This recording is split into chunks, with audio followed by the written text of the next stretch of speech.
each artifact on this list can be amazing in its own build. I'm just ranking these based on how good they are in the overall scheme of things. Also, the values for the artifacts change as the power level of them increases, so I'm just taking the kind of middle number for each of these artifacts. Okay, so going worst to best, at number 22, the fishing rod. So this stuns the closest mob to you for about 2.5 seconds, and it has a 5-second cooldown. This drops from Squid Coast, which is the tutorial dungeon, and the item is just meh. I mean, stunning one mob is alright. It's not great or anything really worth using when you compare this to other artifacts. I think this is mainly meant to be a starter artifact, which we can learn how to use artifacts from, and I think that's why it's not that good. Next up is the Wonderful Wheat. This summons a pet llama that deals decent range damage. It has a 30-second cooldown if the pet dies, but when it's alive, you can resummon it wherever you want. Now, in general, I think that the pet artifacts in this game are not that good. I think they're kind of mediocre. I mean, they'll give you some more damage, but I don't think they have nearly as much utility as some of the other artifacts. The Wonderful Wheat can be found at Obsidian Pinnacle and possibly a secret level, but I am not including secret levels on this list since you can still get every single item in the game without them.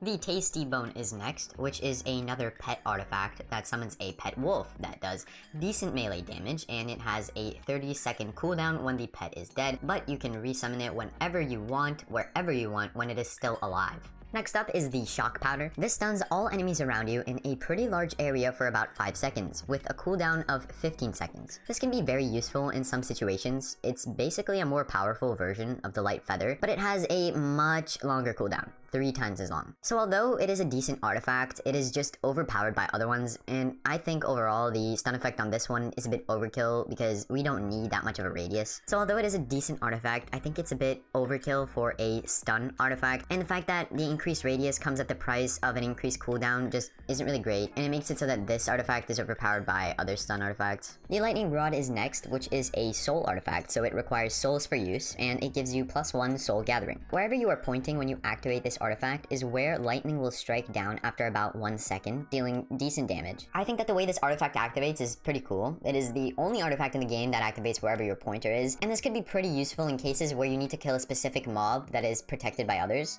Then we have another soul artifact, which is the Corrupted Beacon. This requires souls for use, and it gives +1 soul gathering. As you use this ability, your souls will be used, and it will cast a beam of light that damages all enemies in line of it. The damage is pretty decent, and this artifact can be insane if you have the armor that increases artifact power damage. Next up is the Flaming Quiver, which is an artifact that on use, it will load up 7 fire arrows into your bow, which slightly increase the damage of your bow. So with Infinity, every time you use this ability, you'll be getting about 13 fire arrows in the end instead of just 7. The damage boost on this artifact isn't that great, but it combos pretty well with the Infinity enchant, and that's why it's higher up on the list. The Golem Kit is next, which summons an Iron Golem pet that does pretty strong melee damage and is a pretty tanky pet. Again, when the pet's alive, you can still reposition your pet at any time, but if it dies, you will have to wait 30 seconds before summoning it again. This is a pretty good item and it's better than the other pets. You won't be getting hit much if this pet is summoned, and it can be great for an AFK emerald or gear kind of farm, as any of the pets can be. The Windhorn is next, which makes it so that enemies that are around you will get pushed back. The knockback on this item increases as you get a higher level of it, and it is a pretty decent range. The cooldown on the item is 10 seconds, and this can be useful for running through mobs without attacking them or getting hit, and it could also save you in certain situations where you get stuck in the middle of mobs. The Totem of Regeneration is next up, and on use, the artifact will place down a totem that has a bubble around it, and if you stand in this bubble, you will slowly regenerate health. The bubble lasts for about 7 seconds and has a 20-second cooldown. This is a decent item, but this isn't really a fast heal. It very slowly heals you, and not even for that much. So the fact that it's not a fast heal makes it hard to use in a lot of cases since you constantly have to move. And when I was using this item, I found that a lot of the time I couldn't really get much healing out of it unless I purposely stood in the bubble and just waited, which I didn't really enjoy doing. I mean, there's no doubt that this can be good for a group, for example, where everybody needs to heal up, but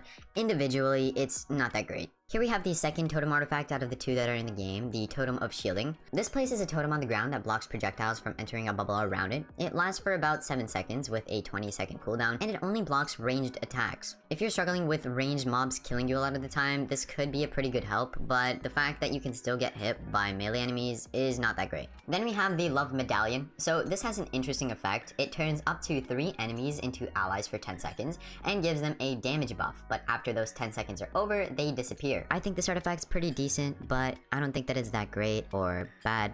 I think it's kind of in the middle. Next is the Gong of Weakening. This weakens the attack damage and defense of enemies in a circle around you. The effect lasts for about 6 seconds, and the artifact has a 20-second cooldown. This is a really strong item. The weakening of enemies' armor can be great against bosses and large packs of mobs. I don't see this used a lot for some reason, but I really think that this item is great. I mean, it will boost your DPS and also make it so you take less damage. It's a great 2-in-1. The Ironhide Amulet is next. This increases your defense by a good amount for about 9 seconds with a 25-second cooldown. This is just a great overall defense boost when you want to get in melee range of mobs, and it works well with enchantments like Last Stand, for example, which make the artifact proc a lot more. Coming in next is the Soul Healer. This is a soul artifact, so it requires souls to be used and it gives you +1 soul gathering. It will heal you for an amount based on how many souls you have, and it can pretty much heal you to full health when it's maxed out. From my experience in using this artifact, it's been able to sustain me very well, and it's definitely my favorite soul artifact out of all of them. I think it's a great item for people who don't have a leeching based build, and it just guarantees that you have healing throughout the whole time that you're playing. Torment Quiver. This is a soul artifact again, so it requires souls to use, and it gives you +1 soul gathering. This artifact gives you 3 torment arrows, of which you use each individually, and this will push back enemies and do area of effect damage to them. Just like the Flaming Quiver artifact that I mentioned previously, this artifact can work really well with the Infinity Enchant, since there will be a 48% chance that you keep the torment arrow that you used, and you'll be able to use it once again.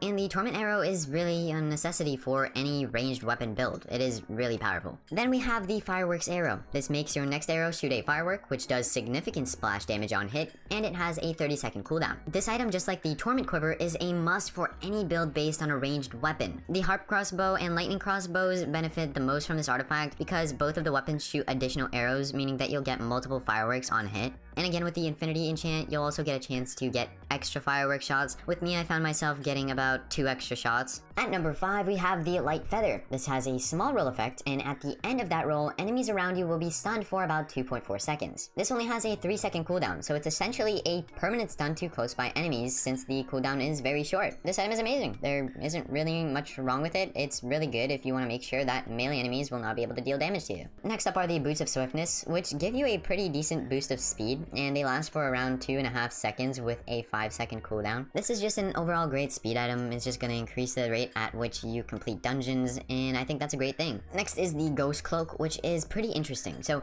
it gives you around a 10% boost of speed, and then it also gives you a ghost form for 2 seconds. This ghost form makes you unhittable and lets you pass through mobs. This is really useful when speedrunning through dungeons, since it can let you pass through pockets of mobs without running into them and getting stuck. This is a must if you want to finish dungeons really quickly. It just is so utilizable, and it can even be used outside of speedruns. It can just help you with your survivability because it makes you unhittable for a couple of seconds. The Harvester is next up, and it is a soul artifact. So again, you need souls to use it, and it gives you +1 soul gathering. It deals damage in an area of effect around you, and this scales up based on how many souls you have. I think this is the best soul artifact in general, just because it can be used in melee range, but other soul artifacts can still work better with different builds, so keep that in mind. At number 1, the God tier item. This completely triumphs every other artifact in Minecraft Dungeons, the Deathcap Mushroom. This gives you a movement speed and attack speed buff that lasts for around 10 seconds with a 30-second cooldown. The movement speed is fairly slight, but the attack speed buff is crazy. It boosts your attack speed by a lot. This is extremely useful when you want to do a significant burst of melee damage, but it may also be useful with ranged weapons as well. This is seriously a God tier item. It is in almost every build, and it is very strong.